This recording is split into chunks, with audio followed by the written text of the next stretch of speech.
गते शोको न कर्तव्यो भविष्यं नैव चिन्तयेत् वर्तमानेन कालेन वर्तयन्ति विचक्षणः. One should not regret the past. One should not worry about the future. Wise men act by the present time. With this positive thought, I would like to extend a very good morning to our session chairman, CA Rakesh Aggarwal sir, CA Chintan Patel sir, the chairman of Ahmedabad WICASA, other members and other dignitaries and all my dear friends. This is Dhruvi Soni And Mustafa Bedawala, and we welcome you all Regional Student Conference 2016 at Ahmedabad, organized by Board of Study, ICAI, Ahmedabad branch of WIRC of ICAI, jointly with Ahmedabad branch of WICASA. I would also like to extend a very warm welcome to all our paper presenters and wish them all the very best. Now, today's session is all about corporate world, from transition to transformation. What do we understand about corporate world? Mustafa, how would you put it? Actually, work, power, passion, and competition. You forgot changes. Changes are an integral part of any business environment. Yeah, that's true. Changes, transition, transformation. Transitions and transformations. What is that? Dono same hi to hai. I mean, what is the difference? F, R, M. Yeah, that's it. Nahin. Let me explain it to you. A transition is a change from one condition to another, but a transformation is a change which is extreme, radical, and dynamic. It is like a complete makeover.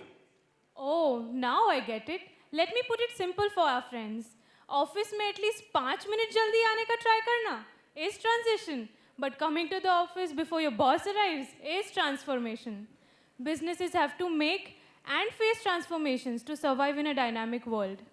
Now, talking of a dynamic world, there is a one person among us who was the first person we could think of to be a session chairman of this session. A chartered accountant and a Harvard graduate, CA Rakesh Aggarwal has understood all the dynamics of the corporate world and has contributed immensely to various institutions. Now, we would like to invite Mr. Raj Asrani, Joint Secretary of Ahmedabad branch of WICASA, to introduce CA Rakesh Aggarwal, sir. Good morning, everyone.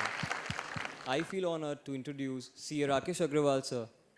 CA Rakesh Aggarwal, sir, graduated as alumni on completion of General Management program in 2014 from Harvard Business School. He joined Reliance Industries Limited as Vice President, leading accounting expert for all the entities within the RIL group, covering various business. Now, the emerging key role of CA Rakesh Aggarwal, sir, is governance and integration within finance, compliance, and accounts function of RIL. Sir has been involved in contributing a few books, including similarities and differences between Indian GAAP, IFRS, and US GAAP, IFRS Manual of Accounting, etc. Sir has also worked as a board member in Auditing and Assurance Standard Board's ICAI, Special Insight to Accounting Standard Board of ICAI. Rakesh sir has participated in development of recently issued accounting standards, that is Ind AS guidance note. Thank you, sir, for being here. Thank you so much, Raj. I would now request CA Chintan Patel, sir, to kindly present a bouquet and a memento to our session chairman.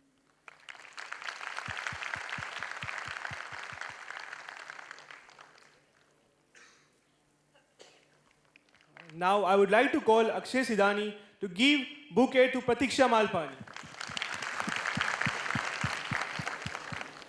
I would now request Mr. Vandan Shah to present a bouquet to Mr. Nikhil Joshi. Now, I would like to call Deep Thakkar and Harsh Khatri to give bouquet to paper presenter Shayan Surana. To make this session more enriching, we shall now have our paper presentations.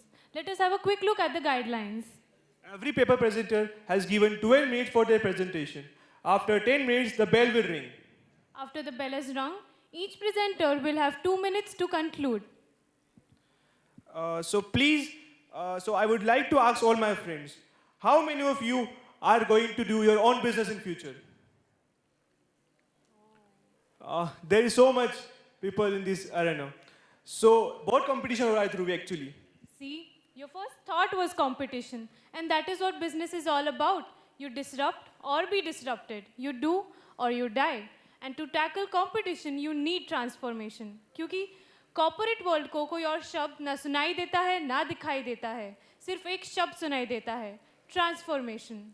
In order to make you all understand this better, now I would like to call our first paper presenter from Jodhpur, Mr. Shayan Surana, जो अपना view चाहते हैं सुनाना. Please give a round of applause. Good morning, Ahmedabad. Good morning. Came show? Okay, so hello everyone. Before starting my presentation, I would like to tell you a short success story of Dr. Karsan Bhai Patel, the founder of Nirma. Yes, my friends, you are thinking correct. It's the Nirma washing powder. Sabki pasand Nirma. Okay, so Dr. Karsan Bhai Patel used to manufacture his detergent powder in his backyard of his house only in the same city, Ahmedabad. And he used to sell this detergent powder at the rate of rupees 3 per kg with a money back guarantee. And at that time, when there were premium MNCs who used to sell this detergent powder at the rate of rupees 13 per kg. And today, we have, in 1969, Nirma was set up, and today in 2015 or 2016, we have 15,000 employees, turnover of $1.12 billion.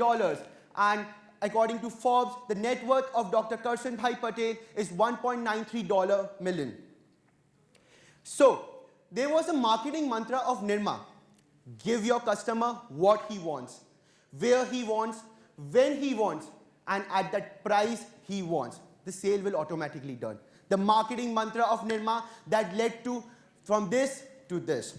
A very good morning to the Honorable Session Chairman, to all the dignitaries of the dais and on the dais. I, Shayan Surana from Jodhpur, would be presenting my paper on a very simple but a complicated topic, business transformation. Disrupt or be disrupted. Enhance your skills. Before telling you about the presentation, I would like to give you a content summary. First of all, we would be discussing the definition. The second, actual meaning of business transformation. Third, business transformation framework. Fourth, disruptive business transformation, its advantages, disadvantages, one case study, and the lessons that we can learn. So, first of all, moving towards the definition. Was that in the Three Idiots movie that Rancho or Chatur who used to mug up the definition? Anyone? Was it Chatur, na? Yeah, according to Rancho, first of all, layman terms, it says business transformation is about making fundamental change in how business is conducted in order to help cope with the shift in marketing environment. Now comes the Chatur definition. Friends, remember, ICAI also needs this definition. So, business transformation is a change management strategy which has the aim to align people, process, technology, initiative of a company more closely with its business strategy and vision. In turn, this helps to support and innovate new business strategies. For any transformation of a business process innovation is one of the key drivers. Having a strong innovative capacity within the culture of business can be the make or break of a transformation process. Now coming towards the actual meaning of transformation, what are leaders, what are executives of different multinational corporations think like what is a business transformation? Mostly the executives have differentiate transformation into three types of categories: operational, operational model, and the strategic. So first of all, operational. What is operational? That business and the company would be working in the same way as it going on, but in a faster, cheaper, and a better way. For example, companies who are shifting to a digital world come into this category. Though the dictionary meaning of the business transformation is to change completely, so these companies will not fit in a dictionary meaning of business transformation. But we can say that it is a part of business transformation because it helps to solve the old problems in a better and in a digital way. The second comes the operational model. Anyone has heard about this Netflix? Like many of the Hollywood movies we can get. So 5 years ago, what Netflix used to do, it used to send DVDs, Hollywood movie DVDs via mail to the customers. But now it has done that it will be showing all the Hollywood movies in its web content only. So before that, before the business transformation, it used to show other people content. But transforming Netflix helped into better and a more customer way of developing that business and more enhancing them. The third and the very important, that is the strategic transformation. It is that T, the capital T of the transformation, from, for example, from lead to gold, from liquid to gas. Google from advertisement to driverless cars.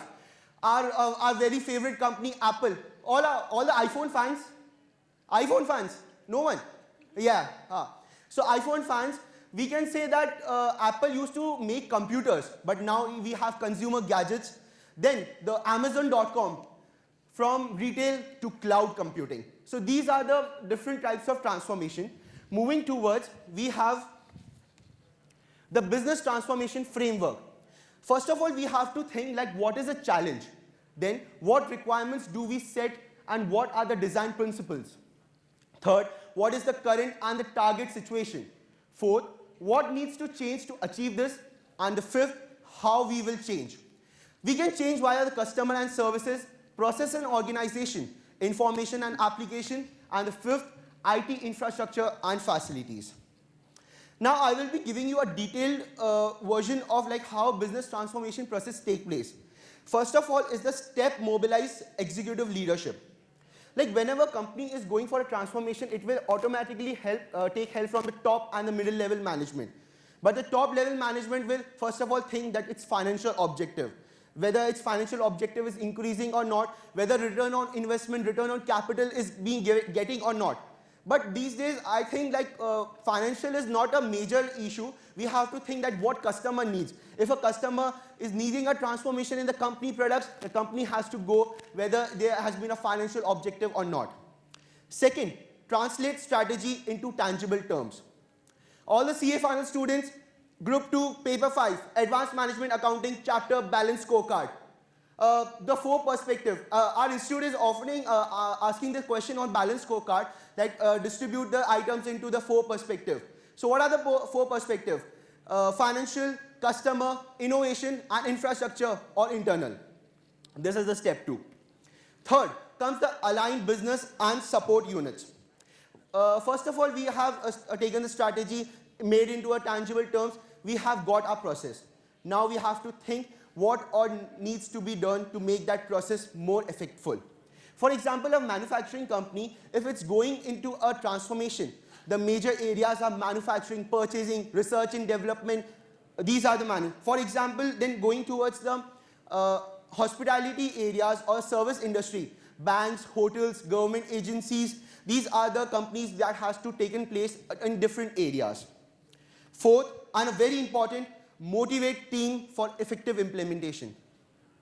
Company cannot be run without its employees. Employees have to be motivated. There should be a separate fund and a time management to train different employees to tell them that what transformation will help, what their contribution will make towards a company. And for example, our chapter 6 Sigma in Advanced Management Accounting will help this to contribute towards the employees. Fifth is the strive for perfection. Repeat the 5-step strategic process. Once the strategy is there, tangible terms are decided, you have to go for a one-time checklist. Check that the environment in which we are going to be transformed, does it exist or not? If it's not existing, leave that transformation, go for more searching of marketing environment. Coming towards the disruptive business transformation. Friends, we are today getting in our world different technologies every day. Some technologies are helpful for the business and the social landscape, but some doesn't. Some technologies will lead to a change in the work culture of how people, how culture is being made, how our status has been changed. But some disruptive business transformation, for example, mobile internet, genomics, 3D printing, cloud computing, these are some of the business transformation that will make a company more better, more faster, and store their resources in a cheaper way. So advantages of business transformation: providing unique and sustainable value to the customer, drive profitability of the organization, learning to say no to certain things is equally important. Perfection is the enemy of good. Sometimes organizations find it comfortable and safe to play in the gray area. Listen and be open to suggestions from diverse group of stakeholders. We can say that every new thing has a pros and cons, so there are some disadvantages of business transformation also. For example, change might not equal to progress. Cost to benefit ratio, that is the tension level of top level management, that whether the financial objective will be met. Internal resistance, that whether the employees will be able to cope up with the new transformation process, and choosing the wrong solution. That is the most costliest disadvantage. Now coming towards one of the case study, a business transformation made by British Airways. Friends, do you know that why British Airways is being preferred airlines in the international carrier? Now don't tell me that we get beautiful air hostesses there. No, because of their CIO, Mr. Paul Kobe. Before the business transformation, there was 72 classes, 13 types of exit doors, 42 types of tickets being sold by British Airways if you want to travel via British Airways. But there had been a different thinking of CIO, Mr. Paul Kobe. He used to say that there are no IT projects, only business projects of British Airways, that brought British Airways to one of the preferred international airlines. He used 4 rules, which he says turned IT architecture into business strategy, have a simple and compelling customer proposal, design a process for use by customers, do it right first time, have a single solution across all departments. And the result of the business transformation: 100% e-ticketing, 50% self-service checking, 80% self-service customer transaction, and 100% self-service executive club. Elimination of all business administration processes, a big increase in e-ticket sales, and reduction in fares, which also made up selling. Now, what are the lessons that we can learn from business transformation? Providing a framework to manage the aspects of the business strategy that requires significant changes, the delegation of responsibility for the realization of appropriate organization levels, creation of the appropriate culture and organization for feedback, learning, and change. At the end, I would like to just quote some lines given by Stewart B. Johnson. Our business in life is not to get ahead of others, but to get ahead of ourselves, to break our own records, to outstrip our yesterday by our today. Last में जाते हुए आपसे एक शेर अर्ज करना चाहता हूं, इजाजत है? कभी कभी मेरे दिल में एक सवाल आता है, कभी कभी मेरे दिल में एक सवाल आता है कि अगर सीए ना होते तो क्या होता? हर जगह कंपनीज का बेड़ा पार होता, ना होता पीएनएल, ना बैलेंस शीट, हर जगह घोटाला ही घोटाला होता. Thank you and have a nice day. Thank you so much, Mr. Surana. It was such an impressive presentation. Now, we should move on our second topic on today's discussion, which is a global economy and Indian stock market.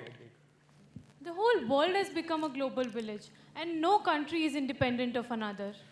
Do you know, Dhruvi, what happened during the recent US presidential election? No, tell me about it. During the recent US presidential election, the stock market was shaky and fell drastically after the result were announced. Indeed, yes, stock markets are very volatile. In fact, हम सब ये जानते हैं कि मोदी जी का एक मित्रों क्या कर सकता है हमारे स्टॉक मार्केट्स को. दुनिया के किसी भी कोने में कुछ भी हो, जापान से लेके रशिया, ऑस्ट्रेलिया से लेके अमेरिका और इंडिया, सब कुछ अफेक्ट होता है. Let us see what our next paper presenter has to say on this. प्रतीक्षा कर रहे हैं हम जिसकी, वो है miss Pratiksha. So please give a round of applause. नमस्कार मित्रों, नमस्कार अहमदाबाद. શાંતિ થી બેસી ગયા કે નહીં? અરે આજે તો શાંતિ છે, સ્ટોક માર્કેટ બંધ છે ને. Let's have a look at a page from the diary of an investor.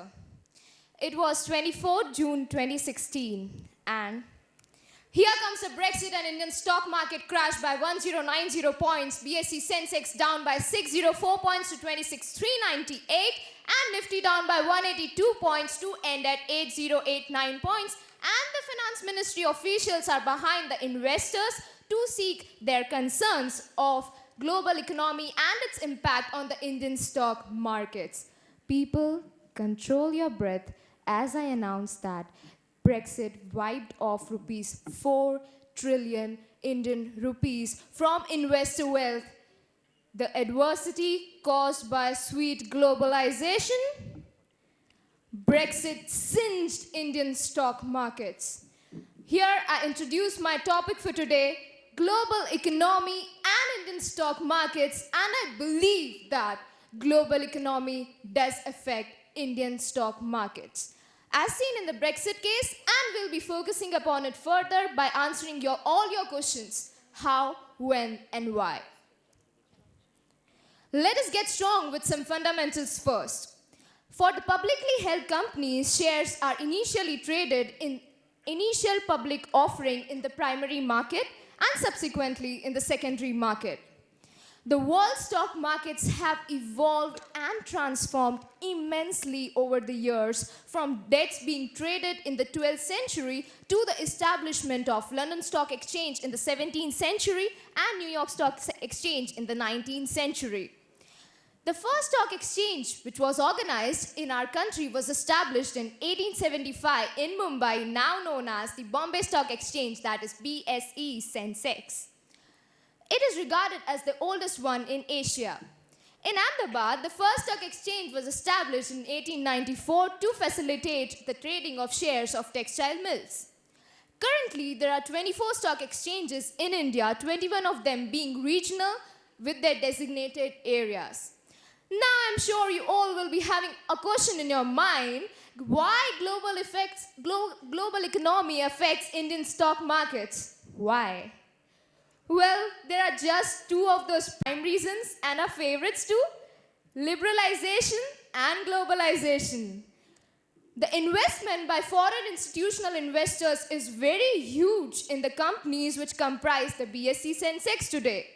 For the commodities which are global in nature, such as petroleum, steel, etc., the prices are determined by global market forces.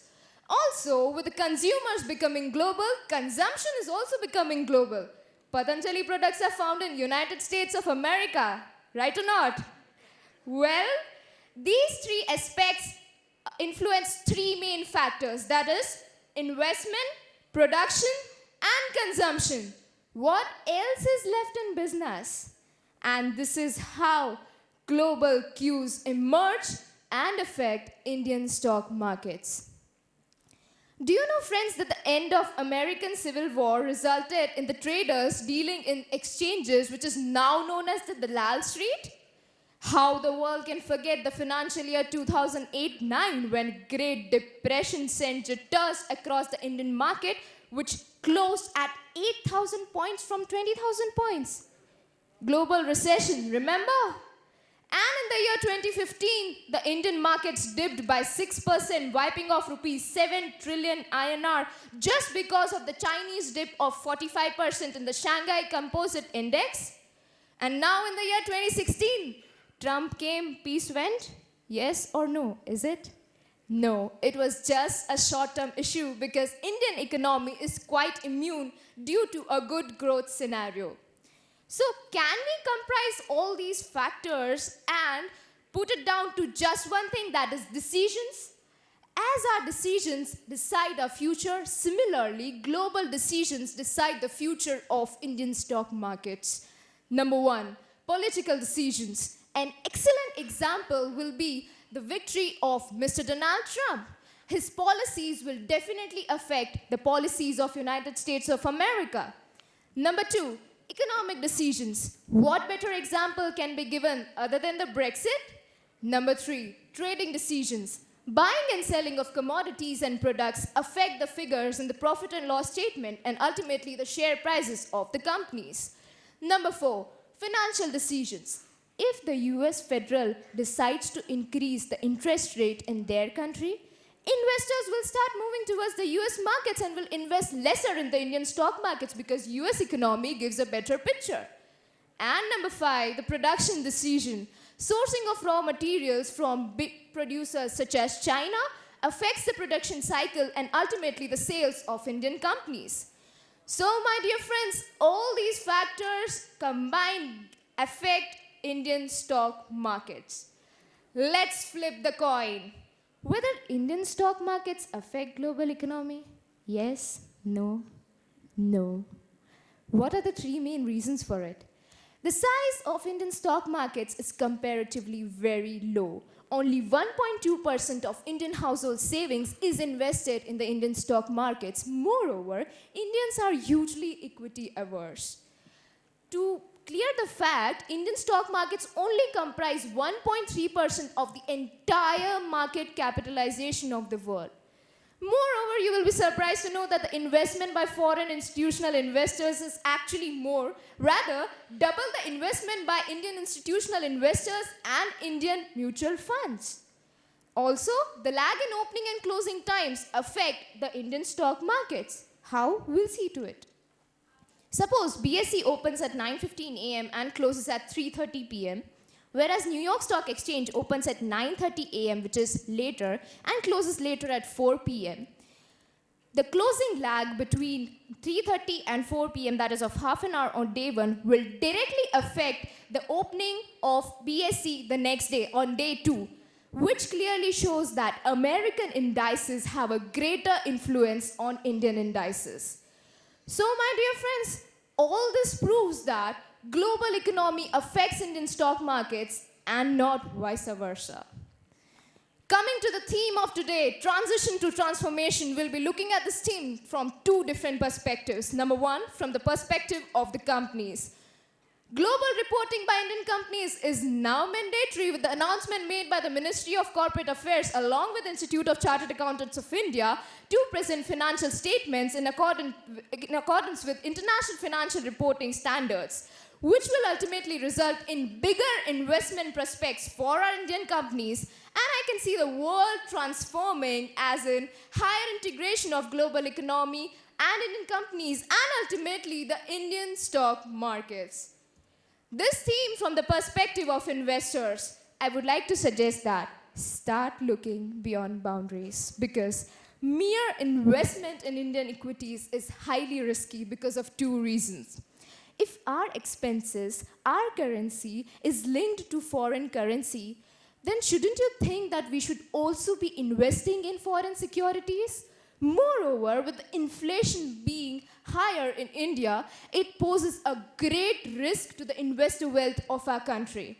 So, an ideal portfolio, rather, a better portfolio can be comprised of a balance between exposure to global markets in direct proportion to the exposure to foreign currency. So, my dear friends, conclusion?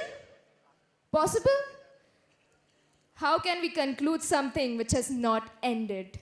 We can just forecast based on certain estimates.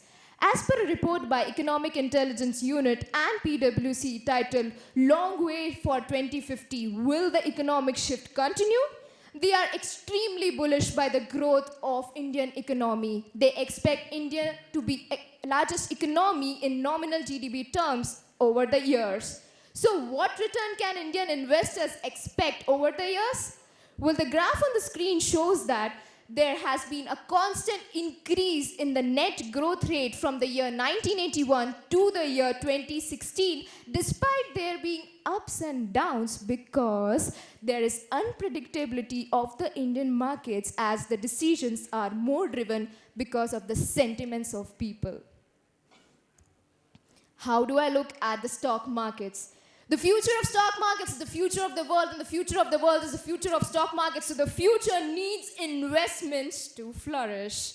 And I believe that a stock market helps in channelizing money and mobilizing the same from a willing investor to a willing entrepreneur, from a surplus region to a deficit region, and from income generation to wealth creation.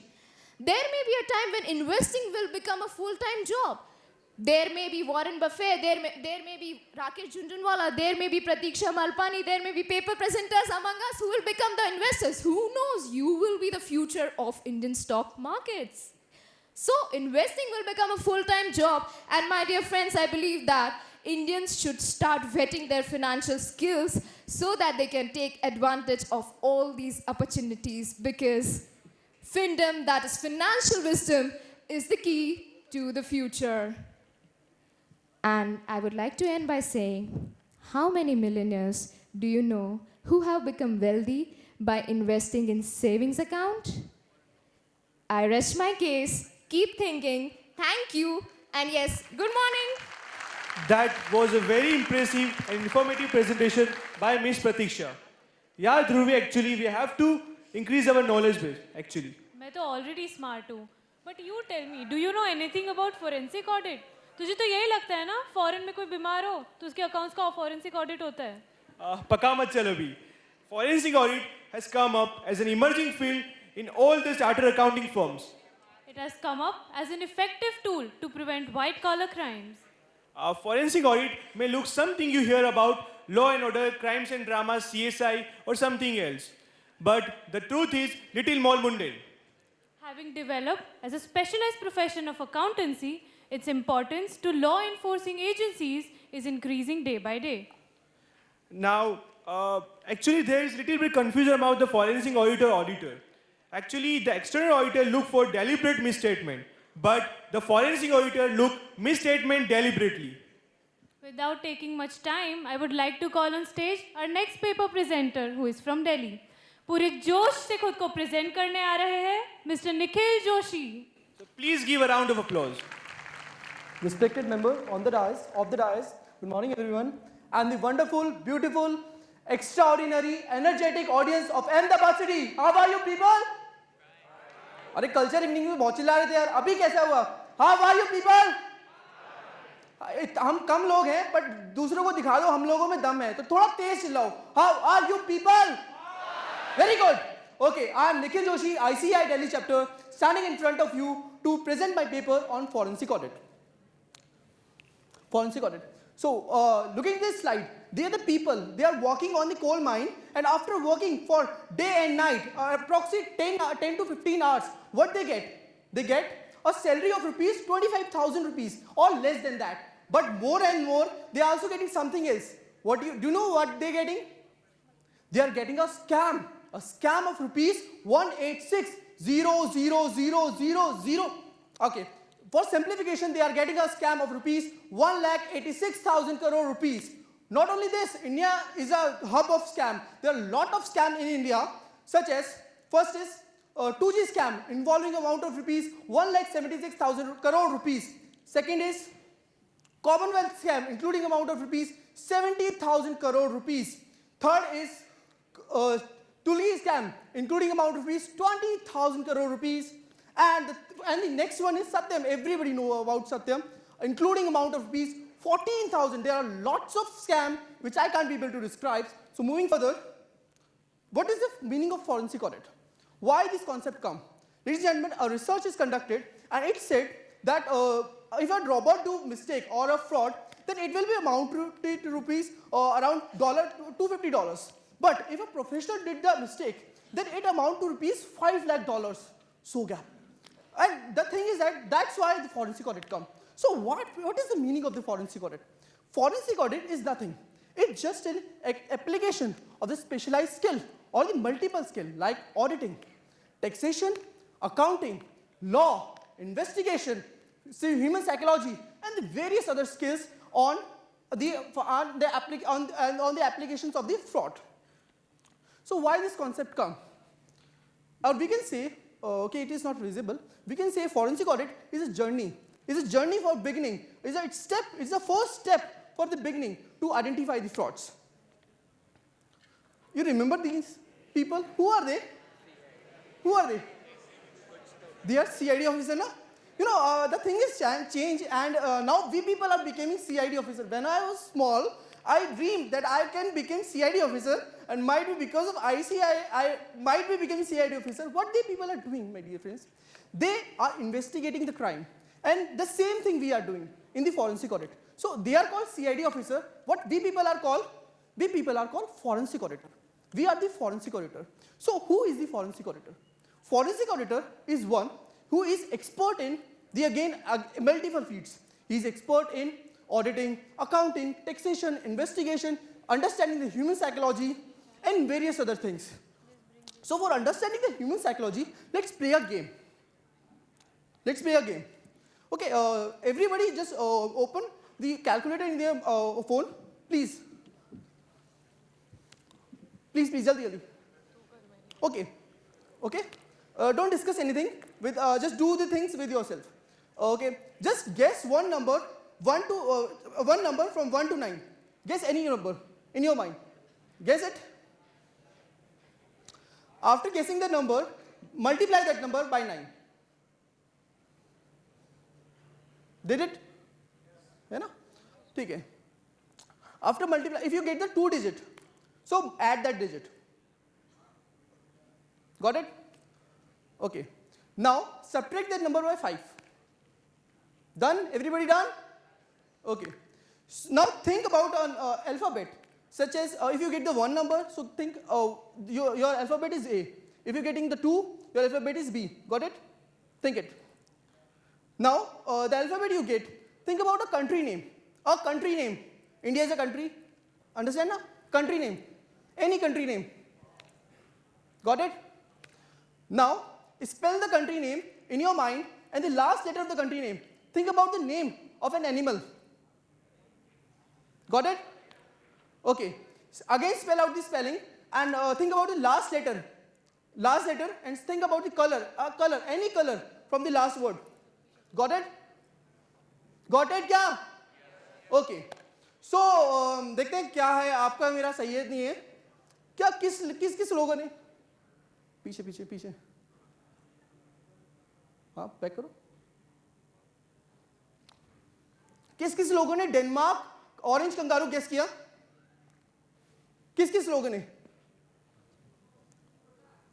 हाँ हाथ गड़े खड़ा करो यार कहाँ गया वो चलो कोई बात नहीं ठीक कोई बात और किस लोगों ने डेनमार्क कंगारू एक्सप्लेन की you know ladies and gentleman fraud ऐसा ही होता है हमको लगता है कि हमने सारी चीजें प्रोवाइड कर दी हमने सब कुछ हमारे क्लाइंट आप जाते हैं ना ऑडिट पे क्लाइंट कहता है सर आपको क्या चाहिए ये चाहिए अच्छा ये लो ये चाहिए अच्छा ये डॉक्यूमेंट चाहिए ये लो क्लाइंट ऐसे ही कहता है बट यू नो उसकी इंटेंशन अगर फ्रॉड की है ना तो कंसील करेगा he is concealing the frauds so आपको लगा कि मैं आपको रिलायबिलिटी दे रहा हूँ मैं आपको प्रोवाइड कर रहा हूँ कि यार अच्छा कुछ भी चूज कर लो कोई सा भी नंबर चूज कर लो और कोई सा भी एनिमल चूज कर लो कोई सा भी अल्फाबेट चूज कर लो मैं आपको रिलायबिलिटी दे रहा हूँ बट एक्चुअली मैं रिलायबिलिटी नहीं दे रहा मेरे पास एक की फैक्टर है जो मैं कंट्रोल करके चल रहा हूँ इस पे तो that's is the case in the case of fraud so how a forensic audit is conducted there are certain steps in which a forensic audit is conducted firstly acceptance of engagement engagement शादी वाली engagement नहीं auditor accept the engagement that means he accept that या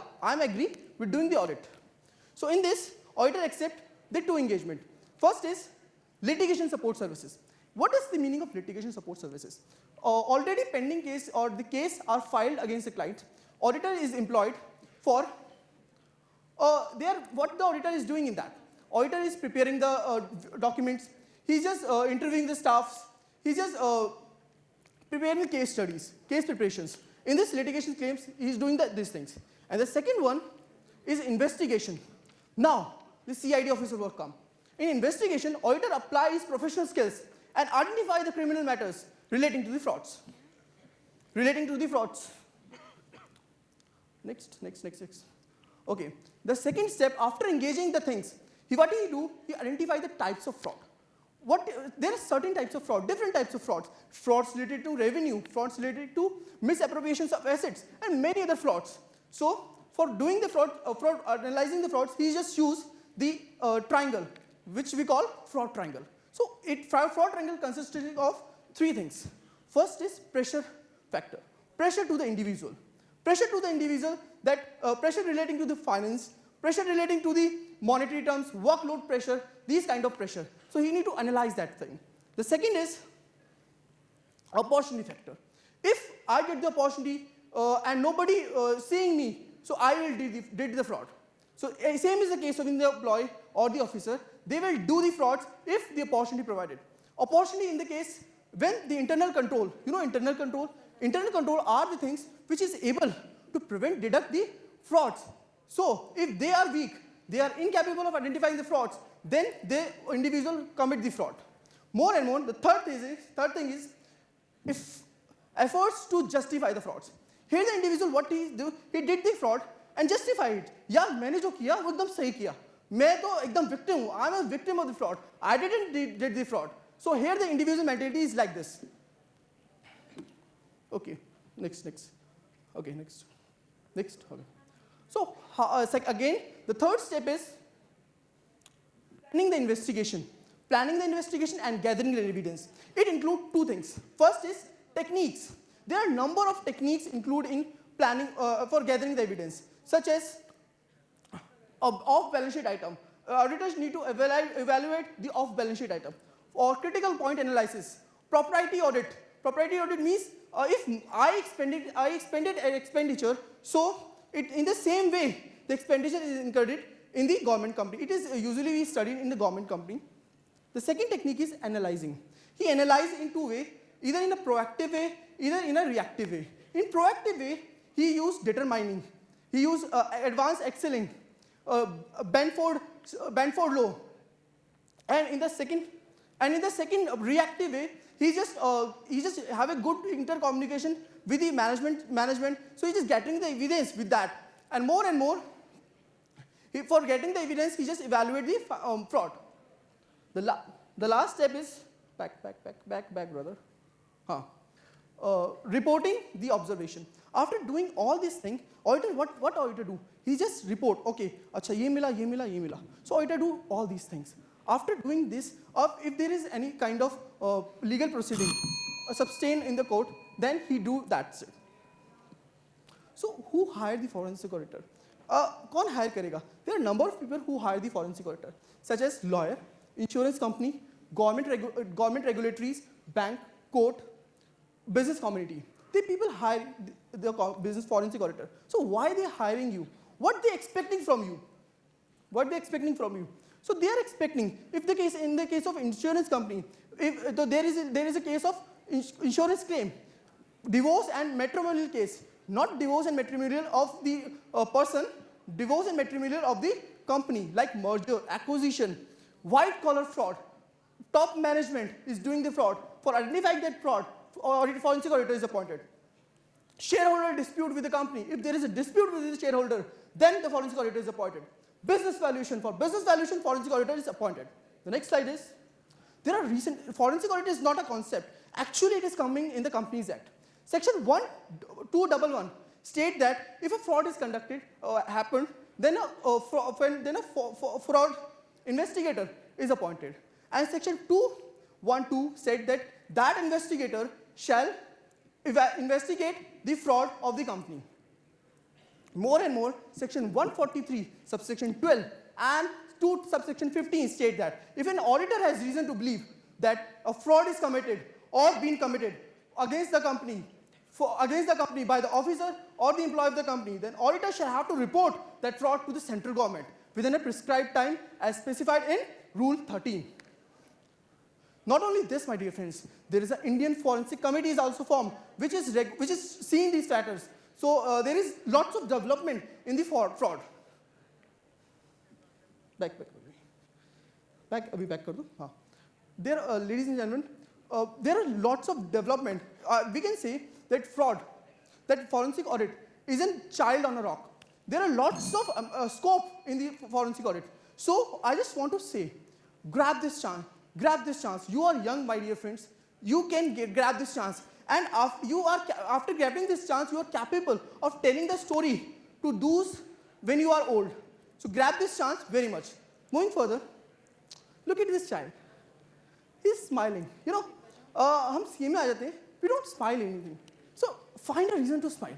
एक reason find करो कि आप smile कैसे मतलब you find a reason to smile. And remember one thing, you are born to live. So live it. Don't let the life to live it. Let the life to live yourself. So make yourself like this, that you make the life yourself, that the life goes with you, not the life live you. Thank you, ladies and gentlemen. It's a wonderful audience, and usually people are just listening too much. In the second day, there is a chance that less number of people are there. But you people are coming, and you are so important people in my life because it's a very honorable thing to speak in front of you. Thank you, ladies and gentlemen. If you need to contact me or providing some kind of suggestion in my PPT, so please contact me in this number. Thank you very much. Goodbye. Thank you so much, Nikhil. It was a very beautiful presentation and informative presentation. 40% of American chartered accounting firms are hiring forensic auditors. And the day is not far away that the forensic auditor Maximute contribute to the Indian chartered accounting firm. Very aptly said. And now, the moment that we all are waiting for. It is my privilege to call on stage CA Rakesh Aggarwal, sir, to address the students. So please give a round of applause for CA Rakesh Aggarwal, sir.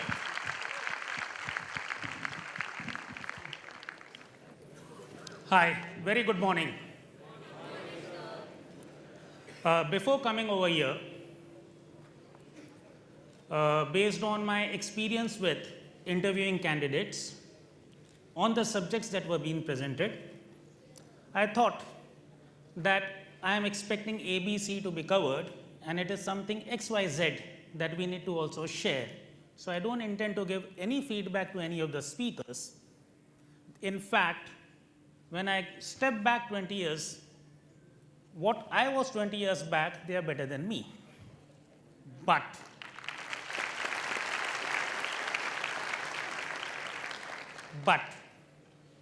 I'll be more happy what I achieved in 20 years, at least they achieve in 5 to 10 years. And they will be disrupting. World is influenced by business transformation. If you look at all the 3 topics were interconnected. First, the larger picture.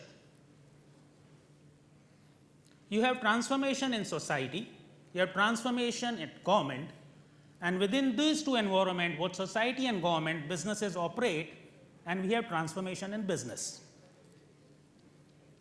Transformation in society, we all have seen in recent past, be it demonetization or digital India, and lot more to come. I am proud to live in a country where we have leaders like these gentlemen.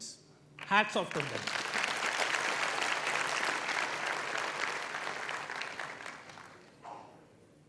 Take an example of a responsible society, Switzerland. Transformation. They had surplus money,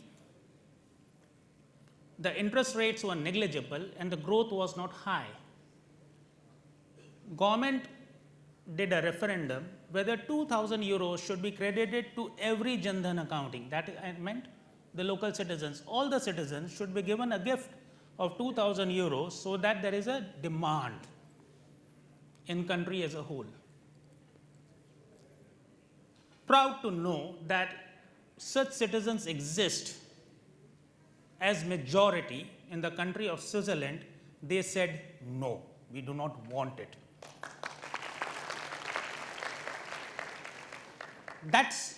And these are the citizens who enable societal transformation. Coming to business transformations, whatever the business is, the starting point is CEO and the high-level executive team. Within that, there are various functions which are enabling business, and there are functions which are just supporting those enablement of business. The focus of business houses is in manufacturing excellence, supply chain, marketing, bringing the goods or bringing innovation to a level to bring those products on the planet which has never been imagined before. That's the starting point of transformation. When those transformations are there, as part of some controls, as part of middle management defense, you have something called audits, and as part of ABC, be it Companies Act structure or World Heritage, you take anything, you will coin it, something which is with more rigor, you will coin it with the word forensic. And we also have forensic audit. It is a subset. The emerging forensic audit is a subset of a broader transformation. If everything is transforming and the company is transferring, then the question to you, will the stock exchange prosper? Yes or no?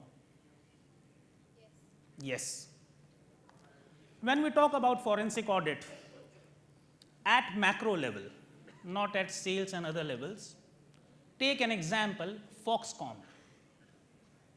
It employs 2.2 million people. It is nothing but Infosys of China, Infosys sells intangibles, they sell human bodies, in the sense workers. When there was a race to the bottom, that is bringing down the cost of the labor, they went into practices, and the practices were online, 7 days a week, 12 hours of work, $2 a day, mischievous conditions of working. If there is a forensic auditor, from the perspective of business models, they will say these 2 million people will raise noise in the system, and sooner or later, laws will be revised to counter those. The world opinion will go against, people will boycott those products and services. There will be tariff barriers, non-tariff barriers, and sooner or later, those malpractices will die. A forensic auditor of business model will unearth those things early. Try another macro indicators. You would have heard about blood diamonds. Blood diamonds in 2006, you will see a lot of frauds being alleged on De Beers, the biggest diamond company in the world. What was the allegation? To remove diamond, to avoid hostility, muscle power was used and people were shooted live. The implication, a lot of people boycotted that. It did not happen, if at all it happened, in just one day. The criminality emerged over a period of time, and the forensic auditor, from a business model perspective, could have spotted it much earlier. So let's understand, 5 years down the line, all of you, the level of knowledge and interaction that we wish to have on the 3 subjects, and we live and breathe those as framework, will be better professionals, much better than before. Transformation as a starting point. Let's hear from the horses, what is the goalpost? The 3 sources of reference are the most elite, Professor John Cotter. Then you can have, after that, McKinsey and Boston Consulting Group. More than 50% of the transformation projects fail, and the typical length of transformation is 4 to 7 years. That's the key message. In other words, everybody has a career in transformation as well, the new generation. But remember, more than 50% of the transformation fails. Yes, the master of ceremony was correct. All industries, all corporates, larger ones, are talking on transformation. All the 3 top industrial business houses are talking on transformation, making a genuine effort to succeed. What McKinsey said as a statistics. Earlier, 90 years back, most of the companies remain in the top league for 35 years. And now the company remains in only for 12 years. I'll not use the examples like Kodak, which are well known. But the average life of the company is shrinking to 12 years. Reasons? Disruption and innovation. So what we are supposed to do? They have given a long list what we are supposed to do. It includes reorganizing our business that you covered. It includes living a culture of growth and innovation that you have covered. It also says, as an operational point, because it's not easy to turn a big ship overnight, every year 10-15% just shed it out as ineffective. It can be even sacking employees, bottom 10% out, not needed. And there is no pain, there is no gain without pain as far as transformation is concerned, and we support beyond all debate. When we look at Boston Consulting Group, they came with a statistic, original research, that on an average, the company will remain in top league only for a period of 5 years. The probability was 32%, which has now been reduced to 5%. Those are live database research. Reason, in matured markets, we have to shift our products and customer needs at a pace faster than before. In other words, experimentation and speed of implementation is important. Experimentation means innovation. Experimentation also means that 90% of the time you will fail. Most of the chartered accountants are brought up with a mindset failure is like a stigma. एक बार दो बार चल गया, 10 बार questionable. This mindset has to change. We need to celebrate failure out of experimentation. That's the way world is heading towards as far as transformation is concerned. With this background, let me look at the example that you gave was of British Airways. The essence was what? Large number of products, large number of ticketing. Customer cannot understand, even the seller cannot respond instantly what it means. In other words, the strategy has to be customer focus and simplicity in design. And somebody raised a question, fan of Apple's, Apple iPhone. It is nothing but simplicity in design and customer experience. Now, try Walmart, and thereafter I'll raise the question to the forensic auditor in good sense, and I know you'll answer, sir. Walmart's strategy is stack high, no frills. In other words, if the store height is 8 foot, no, make it 12 feet. And whenever you are selling something, because you are giving product of masses for everyday consumption, lowest price, so no frills, just the price, no confusion. So if this is the strategy and they live and breathe that strategy,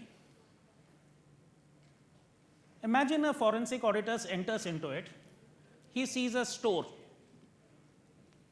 which is just 7 feet high, and it is also offering n number of frills and claiming it to be part of Walmart. Is it truth or false? The answer is false. So coming to, whenever we look at strategy to execution, which will live and breathe, and if the strategy is clear and the operating model is self-flowing and there is a culture, then for all practical purposes, the sophisticated investigation may not be needed. It is just plain on a piece of plain paper, black and white. But it doesn't mean that it is not needed at all. You still need it. So even the forensic ability to understand a difference between error of judgment and fraud comes out of strategy to business model. With this background, let's look at certain things which are forming a building block for your career. Have you all heard the concept of maker-checker principle? The answer is yes. But when you grow, it is not that always you will be doing maker-checker or supervising who is doing maker-checker.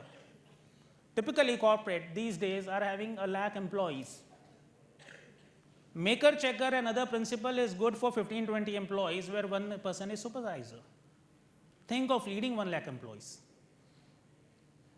So what are the concepts that we need to migrate?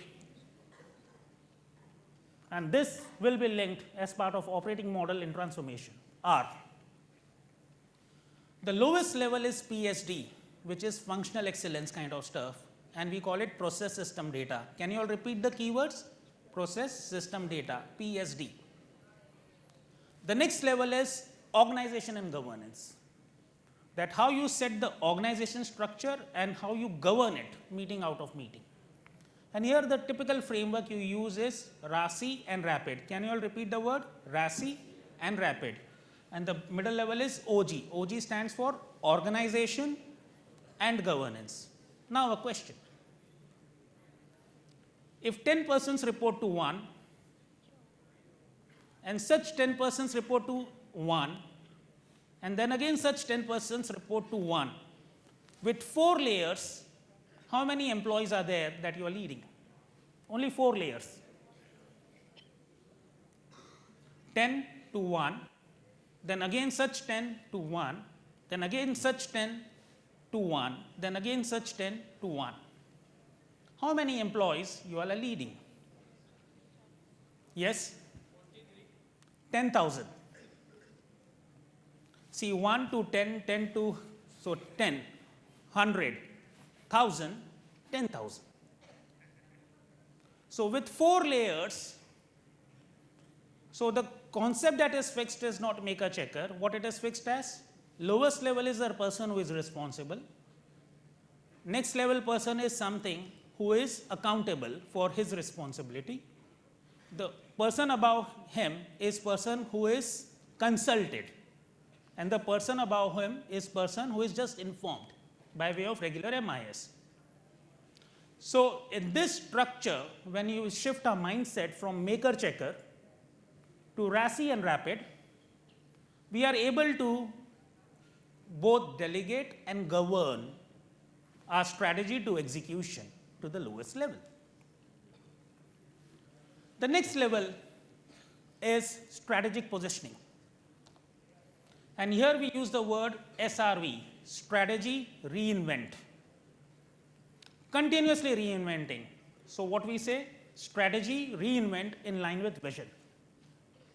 And there comes the power of vision. Can you all repeat the word? SRV stands for strategy, reinvent, vision.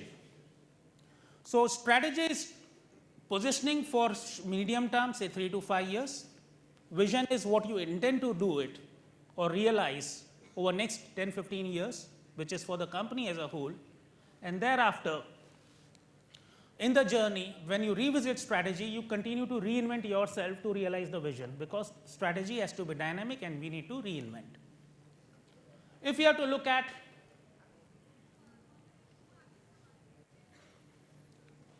to understand transformation, we need to understand drivers of transformation. A question to you. Think and answer. All these are live cases, only live cases that we are speaking. 1845, Napoleon won the war. Soldiers had food in silver utensils.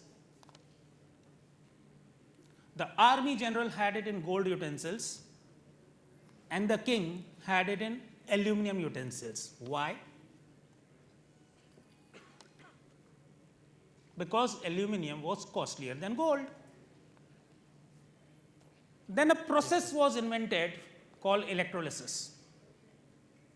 Something which was available in abundance, the way we have solar and in abundant, it means implication to the entire power companies in India, and that will be transforming. So something which was available in abundant, a process electrolysis brought down the cost higher than gold to a local level. In other words, the existing company ruled out, new companies came, they made big money out of it, and in the process, lot of application of products. 1911,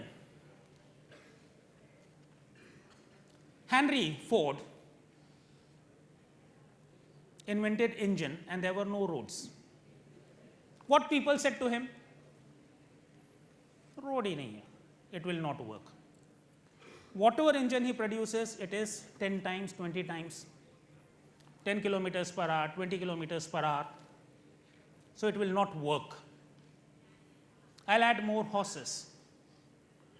But the revolution was on account of basic engineering.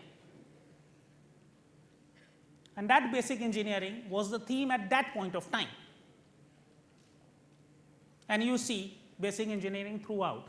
So Henry Ford substituted horse breeders. Then came the concept of PSU efficiency, British Petroleum. They reduced the job from 1,20,000 employees to 60,000 employees over a span of 77 years by transformation. Now, something which have started impacting you. that is digitization. So if I look at that digitization element, what it says, infinite computing, information enablement, platform, crowdsourcing. See the market valuations. Typically, you will have $200 billion. The first company, the objective was Intel. The objective was, I'll do it myself. And this is something that you need to learn for your enhanced skill set. What Intel said, I'll invest in technology and create a better platform. So who will do the work? Only Intel. Did they involve outsiders? No. They took 30 years to reach around $200 billion, that is 10 lakh crores. Next came Google. What they said, I'll organize the world information. That was their vision. And accordingly, strategy and related transformation. They took 20 years to reach a milestone of $500 billion. What they did they involve the world? The answer is yes. To what extent? Whatever you have which is free information, you also load it, I'll search it. So instead of in-house, he went outside with the only information aspect, nothing more than that. They did not allow each other to communicate. So there was a transformation, again, on account of Facebook. It allowed others to communicate. Here comes the modern definition. Leaders are those, and this definition is from Professor Linda, top 10 management influencer in the world as per Forbes listing. What she says in the latest research, leaders are not those who have any vision. Leaders are those who enable others to realize their vision. Facebook thought on those accounts that I'll be enabler for you to share information among yourself. Another $200 billion, but this time in 10 years. From scratch to $200 billion in 10 years. Then came another transformation, Airbnb. They said, you share your information, you share your assets, that is hotels. I'll just give you a platform. In other words, the focus of transformation is shifting from in-house capability of excellence to sharing somebody, then asking others to share among themselves, then also adding that assets to it. So, what are the things for you for next 10, 15 years? This last 10 years that you have seen is only the computation, infinite computing, which was just binary. Only one change. The earliest change started from 40 years. That is Intel. And the most recent is 8-10 years, people make 100, 200 billion. The question is not they making. The question is everybody is affected by their making and society is transforming. Now what is coming are 7-8 things together, and this time you will not be given 20 years to work upon, you will be given 4-5 years to work upon, and those 8-10 things are, and they are coming simultaneously. First is synthetic biology. The advancement, we have talked about digitization, now it's over. It will go for now nanotechnologies, that's separate. The next wave is these 6-7 things as per original research. And then what skill sets you need to cope and swim out of it for your better future. The first is, it means that the average life expectancy, which was earlier 55 years, now 70 years, may become 85, 90 years. What is the impact on insurance companies? What is the impact on the plans that you are going to face? What is the impact on your health retirement thing? Will Coke be substituted by Karela juice? These are the things that will change everything. The second driver that is coming is artificial intelligence. Artificial intelligence, do you know Watson computers and persons, whether you investigate fraud or otherwise? 20 years back, the chess champion was defeated by computers. People thought that computers cannot defeat human being. 20 years back, that was proven. Now, Watson defeats the board of doctors. If you go with a diagnostic report, patient is scanned, and the board of best doctors give recommendations. That recommendation is compared with the recommendation of the computer. The computer has artificial intelligence. It scans 200 million pages per second. How many? 200 million pages per second. Comes out with recommendation, and that is better than the recommendation of board of doctors. So what will happen to the knowledge-based firms, be it Big Four? What will happen to consulting firms? What will happen? The marginal cost of knowledge, which was high, is now going to become free, and that will impact the way we work. The third thing that is coming is water abundance. Using nanotechnology, you can create as much water as you want from abundant sources. One lake, Caspian Sea, which we call, is enough to feed the water for the entire world, and the nanotechnologies are developed. It's only a matter of implementation, and Coke has started and implementing in more than 190 countries as pilot projects. Then come energy abundance, the way we saw aluminum. The cost of solar was $30 internationally per unit, which is now reduced to some 20 cents. If it can reduce from $30 to less than 30 cents, it can also reduce to 3 cents. What will happen to power company and the manufacturing base make in India? Abundant. We have robotics. The robotics which we saw, which we look at Dexter, it charges some to 20,000 US dollars. My colleague made it very small version at 900 rupees. It can sense your mood. It can sense whether you are telling truth or lie. Directionally. Just 900 rupees. And this get connected with Internet of Things. You have 3D printing. China printed 2 houses. 2 houses. Search on the internet 3 months back. What it means to us is the skill set. When you look at strategy to execution, and we all are chartered accountants, the role of CFO office, if you look at, it's broadly central function, embedded functions, and shared service centers. Earlier, 20 years back, when you look at a session itinerary of Institute of Chartered Accountants of India, 80% of the time was on tax and accounts. Now when you look at national conferences, it is less of tax and accounts but other matters.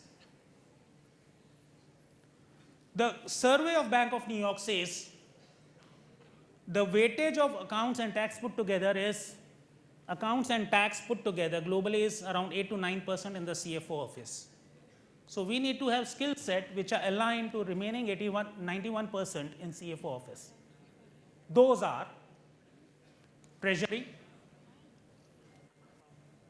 those are governance and integration, those are function supporting businesses, and operational excellence. Once we do that, what we need to do, compare ourselves with the old age chartered accountant. If he is giving you an advice to grow, what are the typical things that he says? These are: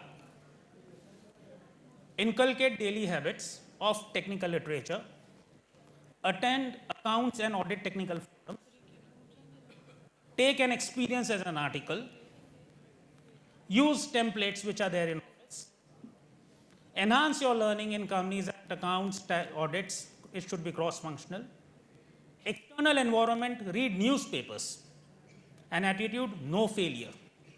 Do it right the first time, every time. Now when I look at the additional skill set which are coming because of transformation and subjects like forensic audits or evaluation at stock exchanges, these are: you link strategy to execution and CFO office.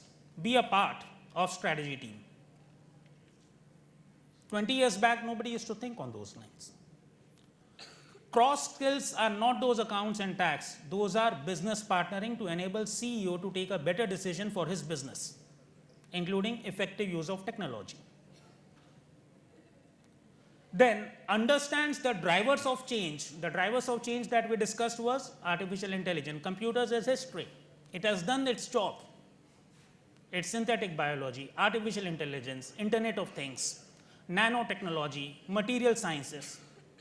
What are the trends that the current is and 10 years down the line? For example, in the field of computers, there was a law, which we call it Murray's law. Can anybody say what is Murray's law? Every 18 months, the computing ability will get doubled in terms of technology at half the price. That was Murray's law, which was floated 30 years back, and you see the power of a phone is more than the power of mainframe computers. The mobile that we carry, it has more computing power compared to the mainframe computers that were 30 years back. That is because of Murray's law. So most of these drivers that we spoke, they have some law. Tied on those laws, enhance these additional skills. If you look at the additional things that I would have preferred to be included are, not necessarily in this presentation, but 5 years down the line are. When we talk about global economy, we should not look at curations. This happened, that happened. Curation is just an outcome. The basics of global economy are GDP, per capita distribution, purchasing power parity, the development of communication system, be it telephone, the number of kilometers of roads, the number of ports, their capacity, airport, and the cost that is coming down in that, industrial growth, employment, ability to generate energy, that is oil, electricity, and other things. What is the ratio of overall equity capital in the world versus debt, whether the world itself is leveraged? These are the traditional barometers for global economy, and now what are emerging for global economy are understanding of gigabytes and exponential growth in gigabytes, internet penetration level by country, by jurisdiction, by gender, by age demographics, synthetic biology and its applied scenarios, nanotechnology, for example, cement plant. The essence of cement plant is what? They take pathar called limestone, crush it, remove water out of it. Limestone has a property that if you put back water into it, it again becomes stone, and we call it cement. That is nothing but one element of material sciences which has been exploited. Today there are hundreds of elements waiting to be exploited, and we need to map it to each of our industry. Looking at the impact on stock exchange, what I would like to have covered are safe notes at your younger age. What people like Warren Buffett and Warren Buffett's guru, Mr. Benjamin, and the local wizards of the Wall Street says, stock exchange surplus funds, first buy an house. Have courage to persistently take advantage of tax. It is always better than bank deposits and a lot more. What they also advise as trial and tested timeless learning is, it swings more in optimistic as a pendulum, more at pessimistic. You should have a courage to defy the current. Only out of surplus funds, limit your debts. With respect to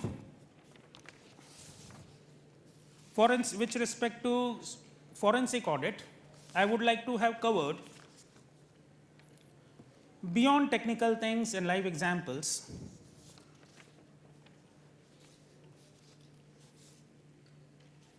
What happens is the cross ability of forensic auditor to collaborate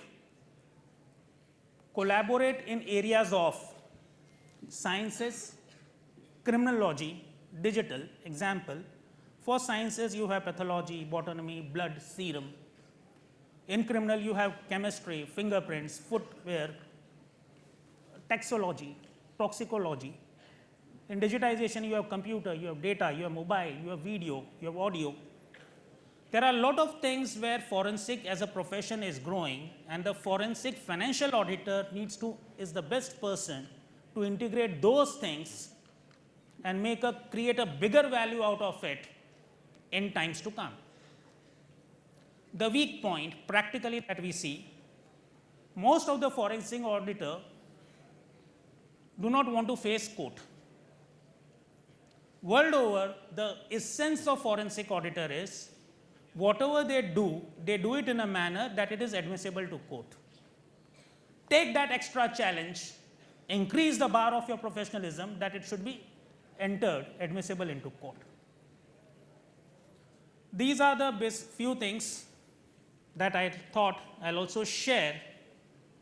It is not a feedback, it is a step up. You have 40 more years to perform, and you all, I see a better future compared to what we have seen in the past. These were little submission from my side to the presenters as well as to you all. Now I open the floor for questions.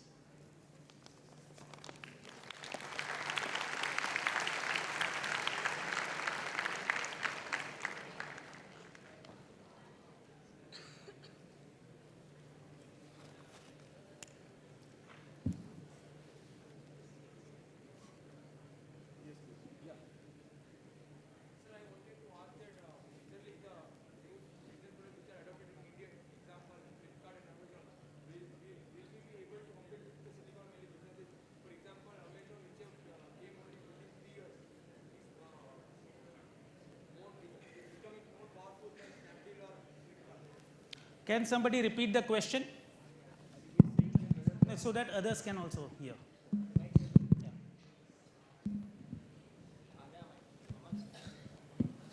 Hello?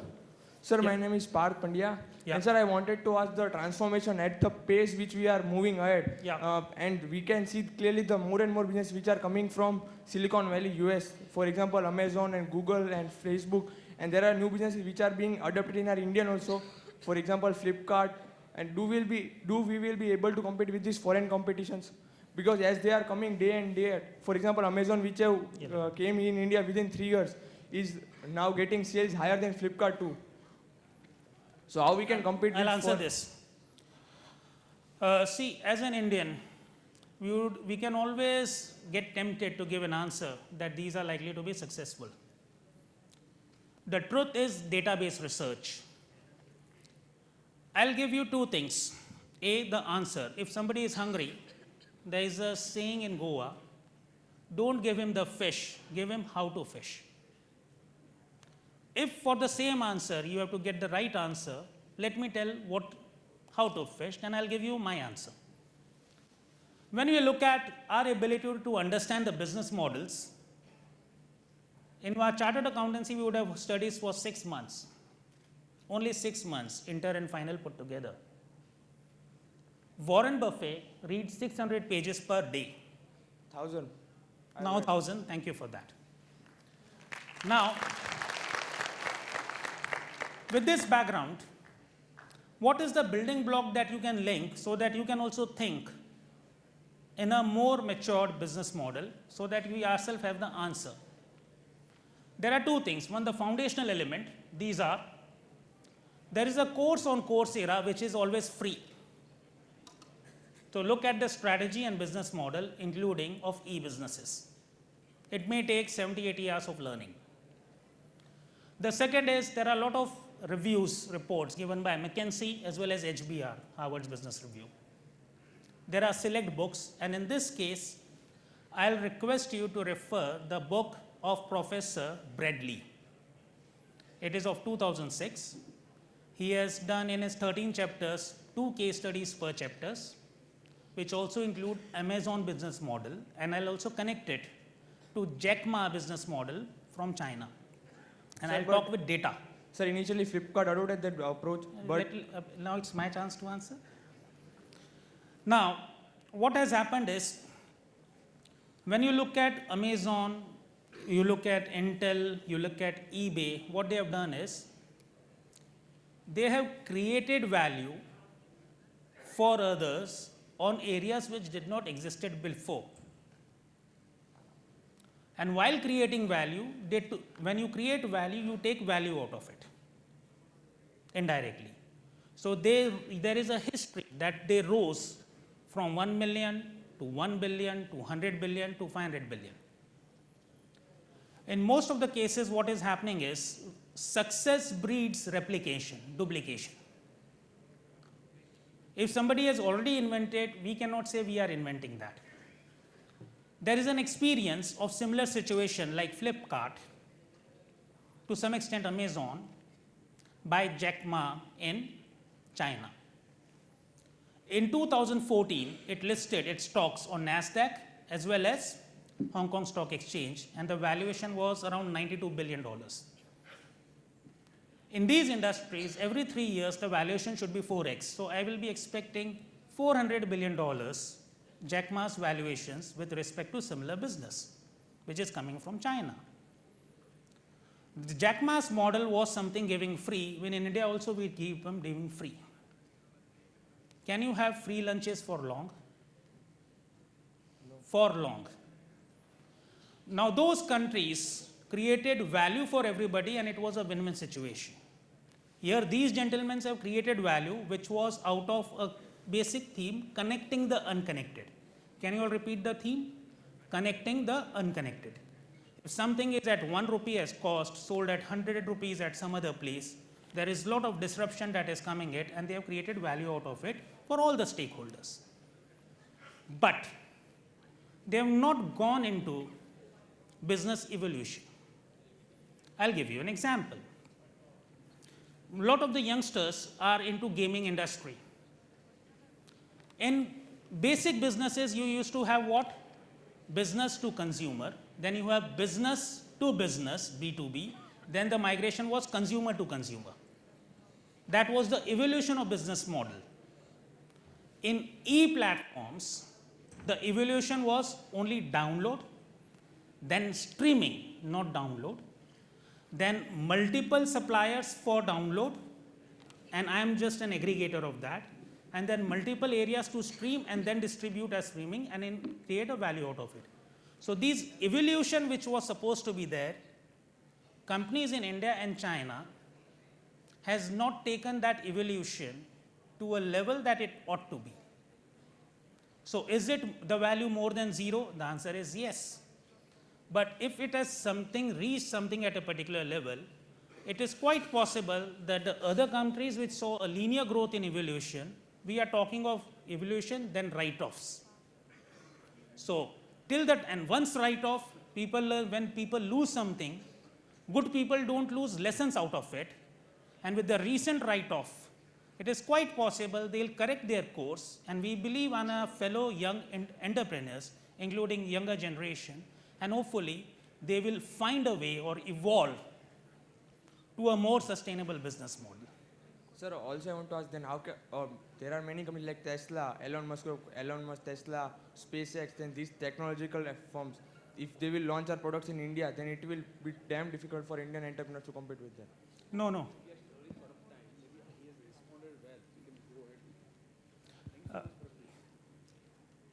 But because he has already asked this question, I'll reply in 10 seconds, okay? The threat of innovation is protectionism. We should not protect.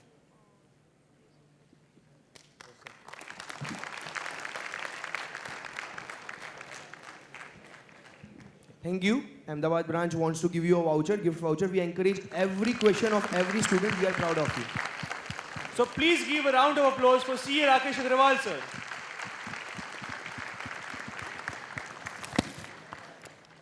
I would now request CA Chintan Patel, sir, to kindly give the vote of thanks. CA Rakesh Aggarwal, the session chairman, Mr. Raj Asrani, Joint Secretary, Ahmedabad branch of WICASA, paper presenters across region, and chief coordinators, C. Sunil Pitalati, the past president of ICAI, and the session chairman of the next session, and dear participants.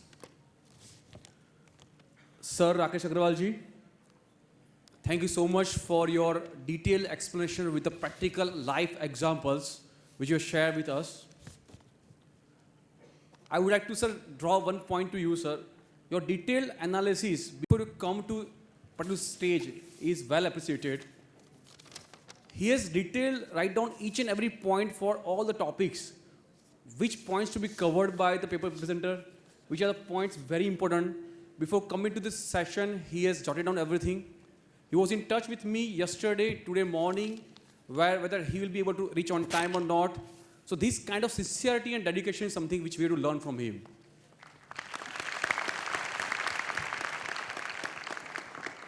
Sir, your words are really inspiring to all of us, and we hope to have you every time when we organize this kind of seminars in Dhaka. Thank you so much.